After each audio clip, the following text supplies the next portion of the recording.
இல்ல. ஏன் இந்த பொண்ணோட பேரண்ட்ஸ் கிட்டே கேட்டிருக்கலாமே. இந்த பொண்ணோட முகத்தை பார்த்தா போதைப் பொருளுக்கு அடிமையான மாதிரி தெரியல. எதுக்கும் இம்யூன் டெஸ்ட் எடுத்து பார்த்த பிறகு விசாரிக்கலான் இருக்கேன். இம்யூன் டெஸ்ட்னா? இதுவும் பிளட் டெஸ்ட் தான்.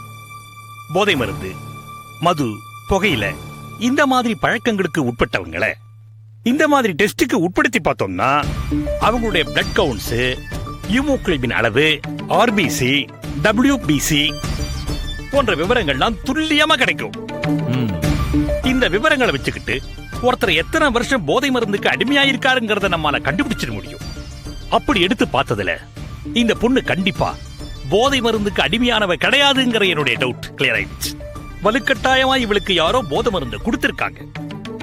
அது யாருங்கிறதுக்கான விடைதான் எனக்கு கண்டிப்பா தெரிஞ்சாகணும். இப்ப விட தெரிஞ்சு என்ன பிரயோஜனம்? இவளுக்கு தான் பிரெயின் டெத் ஸ்டேஜ்னு சொல்லிட்டீங்களே. பிரெயின் டெத்லயும் எத்தனையோ கேஸ் கடைசி நேரத்துல உயிர் பழிச்சிருக்காங்க. அதனால கண்டிப்பா விட தெரியும். ஹலோ டாக்டர், அந்த பொண்ணு சீதா தேவியோட பேரண்ட்ஸ் ஒரிஜினல் இல்லையோன்னு டவுட்டா இருக்கு டாக்டர். என்னது? ஒரிஜினல் பேரண்ட்ஸ் இல்லையா? ஆமா டாக்டர். எதை வச்சு சொல்றீங்க? கொஞ்சம் மானிட்டர் ரூமுக்கு வாங்க டாக்டர். ஓகே. நர்ஸ் டாக்டர், இந்த பொண்ணுக்கு நினைவு திரும்பின உடனே எனக்கு இன்ஃபார்ம் பண்ணுங்க. Okay doctor. ரகு வா. Okay.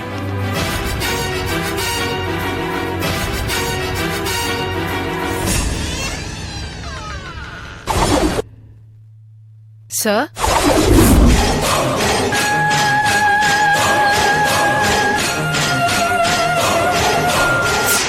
Charu, yes sir. please sit down. Thank you.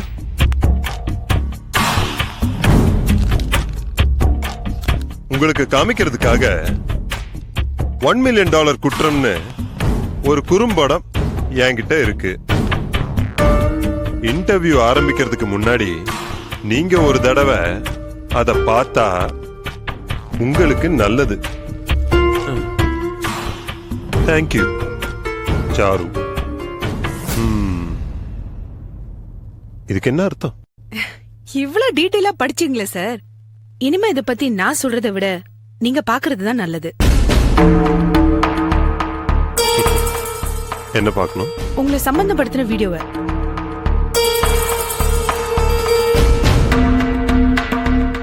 வீடியோவா? எஸ். புரியலையே. இப்ப புரியும்.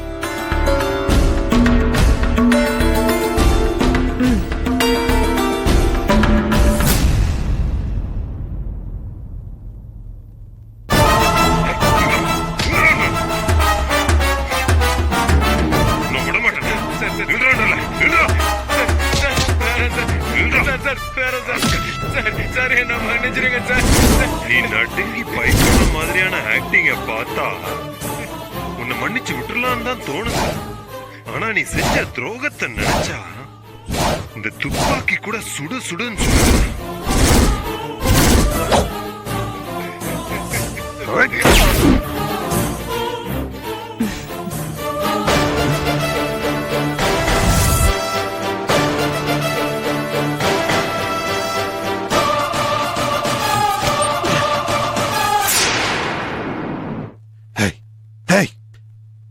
யார் நீ? Cool down mister Shankar. இப்ப என்ன ஆச்சுன்னு இப்படி பதட்டப்படுறீங்க? ஒரு கொலையை பண்ணும்போது ஜாக்கிரதையா இருக்க வேண்டாமா? பாருங்க, ஆடியோவோட வீடியோவும் பக்கா குவாலிட்டியோட ஷூட் பண்றது கூட தெரியாம நீங்க சுட்டுட்டு இருக்கீங்க. யார் இதை எடுத்தா? யார் எடுத்தா என்ன சார்? இப்போ இது என்கிட்ட இருக்கு. என் செல்போன்ல வீடியோவா இருக்கிறத தைரியமா நான் உங்ககிட்ட கொடுத்திருக்கேன். என்ன சார் பாக்குறீங்க? இந்த போனை இப்ப நீங்க என்ன வேணாலும் பண்ணலாம். கால்ல போட்டு மிதிக்கலாம், மெமரி கார்டு எடுத்து உங்க சிகரெட் லைட்டரால நீங்க பொசுக்கிடலாம். ஆனா அதுல இருக்கிற வீடியோ காட்சிகள் எல்லாமே காப்பி செய்யப்பட்டதுதான். ஒரிஜினல் அமைதியா ஒரு இடத்துல இருக்கு. இந்த விஷயத்த நான் போலீஸ் கிட்ட கொண்டு போகணுமா வேணாமான்றத நீங்க தான் டிசைட் பண்ணணும்.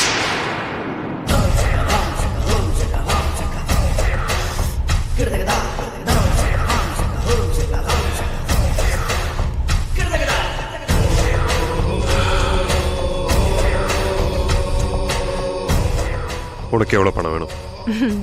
பயங்கர ஷார்ப் சார் நீங்க. நேரடியா பிசினஸ்க்கே வந்துட்டீங்க. எனக்கு பணம் வேண்டாம் சார். பின்ன உங்க கம்பெனில ஒரு வேலை வேணும்.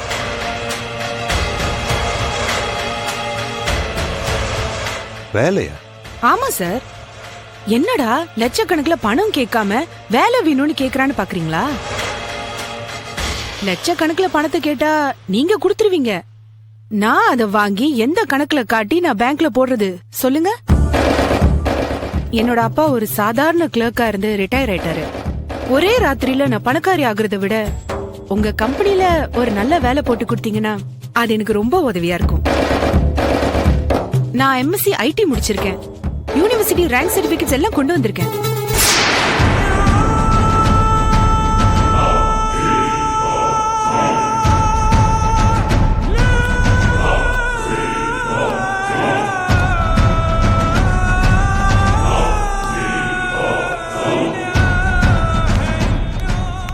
என்ன சார் பேச்சே காணோம்? நான் ஒன்னும் அடவடி பிளாக்மெயிலர் கிடையாது. நான் ஒரு நல்ல குடும்பத்தை சேர்ந்தவதான். எனக்கு அம்மா இல்ல, அப்பா மட்டும் இருக்காரு. எனக்கு கீழே 2 சிஸ்டர்ஸ் இருக்காங்க. காலேஜ்ல படிச்சிட்டு இருக்காங்க. நான் ஒருத்தரை காதலிச்சிட்டு இருக்கேன். அவர் ஒரு சிவில் ஒர்க்ஸ் கம்பெனில வேலை பாக்குறாரு. அப்பாவால எங்களுக்கு கல்யாணம் பண்ணி வைக்க முடியாது. எல்லாத்தையும் நான் தான் பண்ணி ஆகணும். அதுக்கு எனக்கு ஒரு சோர்ஸ் வேணும். இந்த கம்பெனில எனக்கு மாசம் ஒரு 75 இல்ல 80,000 சம்பளம் கிடைச்சதுன்னா எனக்கு ரொம்ப வசதியா இருக்கும். நீங்க எனக்கு தரப்போற வேலை ஃபேக்கல்டி சம்பந்தமா இருக்கணும். வீட்டு லோன், மேரேஜ் லோன் எது கேட்டாலும் எனக்கு உடனடியா சாங்ஷன் ஆகும். கம்பெனில லோன் வாங்கியே என் சிஸ்டர்ஸ் கல்யாணத்தெல்லாம் முடிச்சிருவேன். ஒரு வீட்டையும் கட்டிடுவேன். என் முன்னேற்றம் இப்படி இருந்தாதான் யாருக்கும் எந்த சந்தேகமும் வராது. அதுக்குதான் ஒரு வேலையை கேட்டேன்.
Yeah, we don't want to do anything to scare your children. That's the last thing we want to do. We don't want to scare anybody.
If you enjoyed this video, kindly like, share, comment, and for further our interesting videos, subscribe our channel below.